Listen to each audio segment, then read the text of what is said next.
Universalmente conocida la expresión del apóstol San Pablo, insensatos Gálatas. Es una exclamación, es un grito, lo encontramos en Gálatas 3, al comienzo del capítulo. ¿Quién les ha ofuscado para que no le hagan caso a la verdad? Siendo así que les hemos presentado vivamente a Jesucristo clavado en la cruz. Y dice la famosa expresión: y pensar que ante vuestros ojos presentamos la figura de Jesucristo en la cruz. Contestadme a una sola pregunta. ¿Recibisteis el Espíritu por observar la ley o por haber respondido a la fe? ¿Tan estúpidos sois? Empezasteis por el Espíritu para terminar por la carne. Tantas magníficas experiencias en vano, si es que han sido en vano. Vamos a ver, cuando Dios os concede el Espíritu y obra prodigios entre vosotros, ¿por qué lo hace? ¿Porque observáis la ley o porque respondéis a la fe?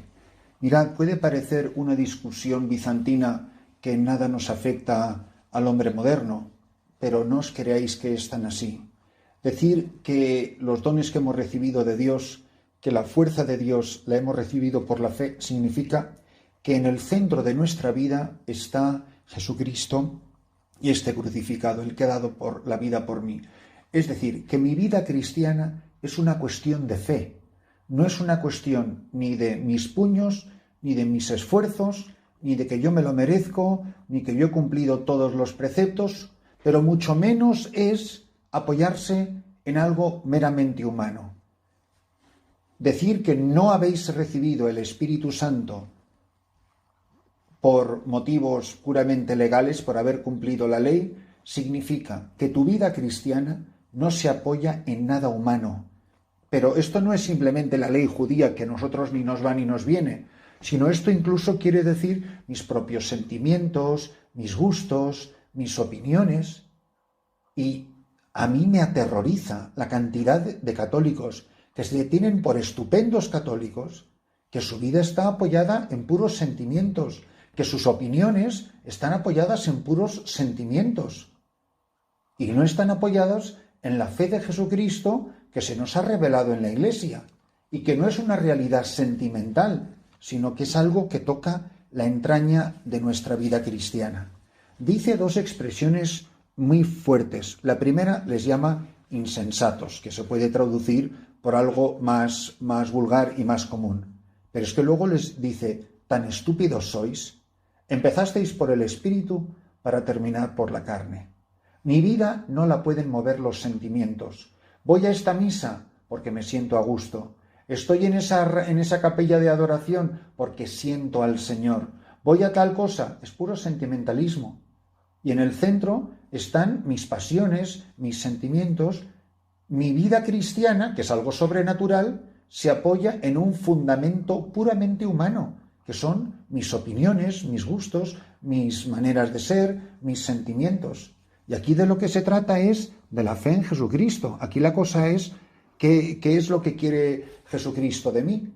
Mucha gente, yo la veo y lo respeto si les hace bien, aunque me da pena que su fe se apoye en eso. Se pasan la vida corriendo de aparición en aparición, se pasan la vida corriendo a santuarios y peregrinaciones. Yo siempre me quedo pensando, ¿qué habrá en Medjugorje? ¿Qué habrá en Fátima? ¿Qué habrá en Lourdes? Que me parece maravilloso que la gente vaya, que no haya en el sagrario de tu parroquia, que no hay aquí en el sagrario de esta selva. Estas pobres gentes con las que yo vivo, que el único lugar al que pueden meramente, malamente peregrinar es a la iglesia de su parroquia en la selva, que nunca van a ir a esos maravillosos santuarios donde van maravillosas personas, donde pasan no sé qué cosas milagrosas y extraordinarias. Estos millones de personas que viven la fe pobremente aquí, en iglesias destartaladas, en sagrarios que da pena verlos, en iglesias completamente vandalizadas. Ahora, recientemente, hace 2 o 3 semanas, he tenido que visitar otras parroquias, otras comunidades de aquí de la diócesis, y madre mía, qué cosa tan horrible. Pero se llena de gente que reza. Nunca van a ir en el viaje prepagado de la agencia de viajes que nos ha organizado el tour no sé cuántos de no sé qué. Cuánta pobre gente que nunca va a peregrinar a ningún lado a tener esas emociones fuertes donde por fin se van a encontrar con Dios. Si uno tuviera fe, le debería de bastar el sagrario de su parroquia o el sagrario de mi capilla, porque ahí está Dios, el Hijo del Dios vivo, Cristo vivo, palpitante, con su divinidad, con su humanidad, con su cuerpo, con su sangre, con su corazón de hombre, con su inteligencia de hombre, amándome, vivo. No es una aparición, no es una sensación, ni es una emoción. Es el sacramento de nuestra fe. Y si mi vida no se apoya sobre la fe, todo lo demás me convierte en un insensato Gálata, de quien San Pablo tendrá que decir de ti y de mí, tan estúpido eres. Cuando uno pasa a la lectura al pasaje evangélico de Lucas 11:5, dice que en aquel tiempo dijo Jesús a los discípulos: si alguno de vosotros tiene un amigo y viene durante la medianoche para decirle: amigo, préstame 3 panes, pues uno de mis amigos ha venido de viaje y no tengo nada que ofrecerle. Y desde dentro el otro le responde: no me molestes, la puerta está cerrada, mis niños y yo estamos acostados, no puedo levantarme para dártelos. Si el otro insiste, llamando, yo os digo que si no se levanta y se los da por ser amigo suyo, al menos por la importunidad, se levantará y le dará cuanto necesite. Pues así os digo a vosotros: pedid y se os dará, buscad y hallaréis, llamad y se os abrirá. Porque quien pide recibe, quien busca halla, y al que llama se le abre. ¿Qué padre entre vosotros, cuando el hijo le pide pan, le dará una piedra? O si le pide un pez, le dará una serpiente? Y si le pide un huevo, le dará un escorpión.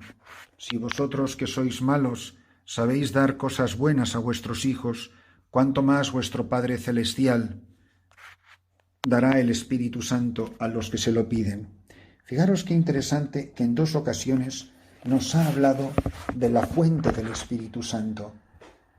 En la primera lectura de Gálatas, es por la perseverancia y la tenacidad en la fe, en Cristo muerto y resucitado.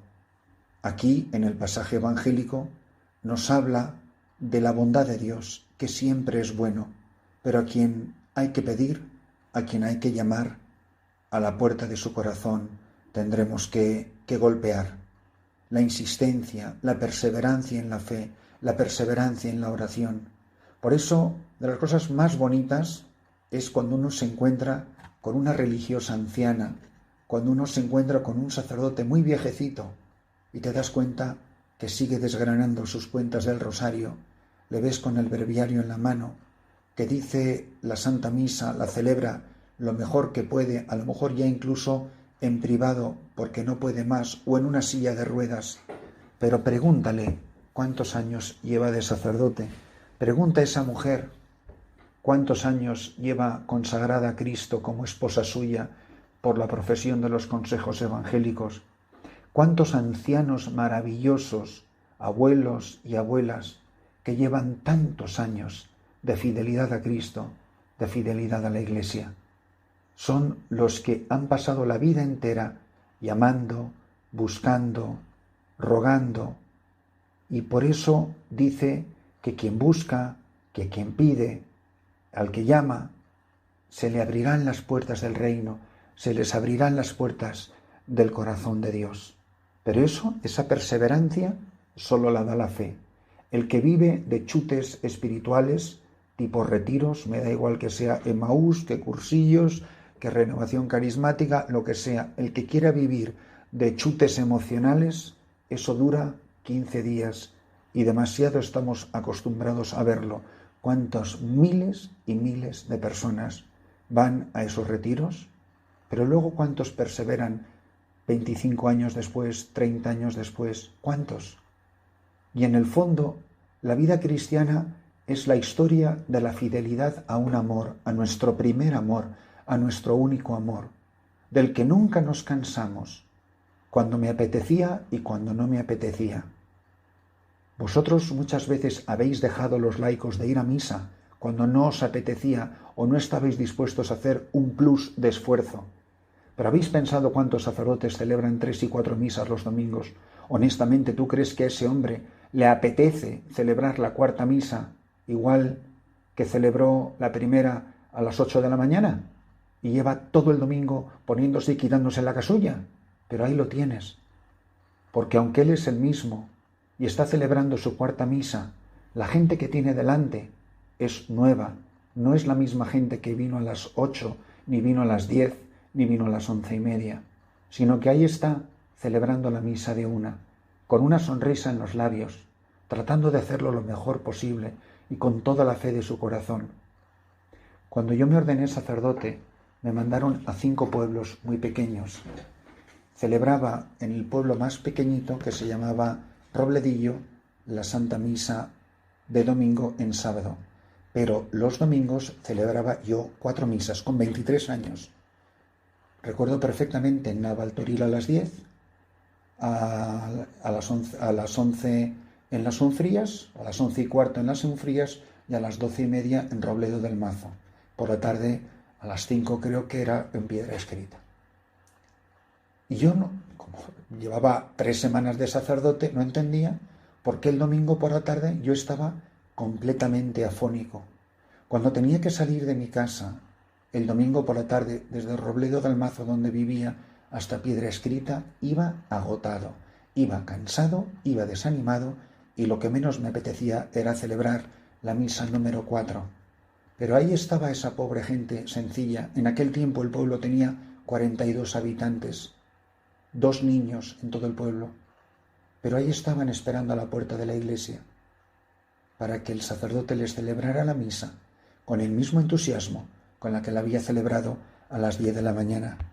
Mirad, cuando uno lleva muchos años de vida cristiana y ha perseverado y es fiel, ese hombre, esa mujer que se va haciendo mayor, que se va haciendo anciano, tiene fe.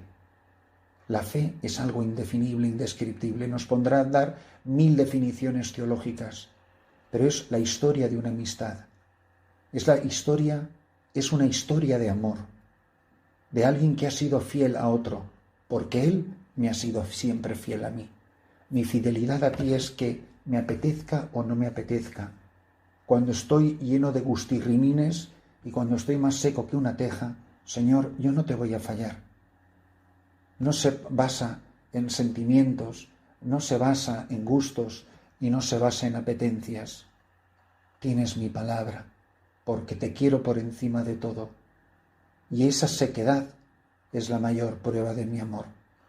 Por eso, benditos nosotros, si cada día de nuestra vida, pase lo que nos pase, nos apetezca o no nos apetezca, haga un sol achicharrador o haga un frío que pela, que lo único que quiere uno es quedarse calentito en casa. Señor, que la Eucaristía esté siempre en el centro de mi vida, aunque seamos 4 gatos, aunque no vaya nadie, aunque no le apetezca a uno salir en ese momento de casa a la iglesia, o la actividad que sea, tener la tenacidad, la perseverancia. Por eso es tan bonito el testimonio de los ancianos. Pienso en muchos hermanos sacerdotes, mucho mayores que yo, mucho más ancianos que yo, que nunca le han fallado a Jesús. Tantas religiosas que han servido en tantos lugares diferentes de la tierra, cuyos nombres no conoce nadie, pero que salieron de su casa, de sus ciudades, de sus pueblos, de sus villorrios, y le fueron fiel a Jesús día tras día tras día de su vida.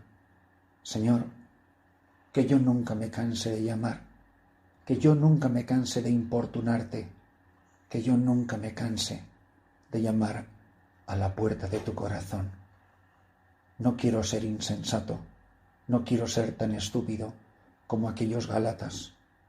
Quiero que me mires como un hombre, como una mujer de fe, que siempre, pasara lo que te pasara, siempre llamó, siempre buscó, siempre estuvo dispuesto a pedir, con la tenacidad de un enamorado. Señor, que yo nunca me canse de amarte, que nunca me canse de serte fiel, que mi vida sea una vida solo de fe.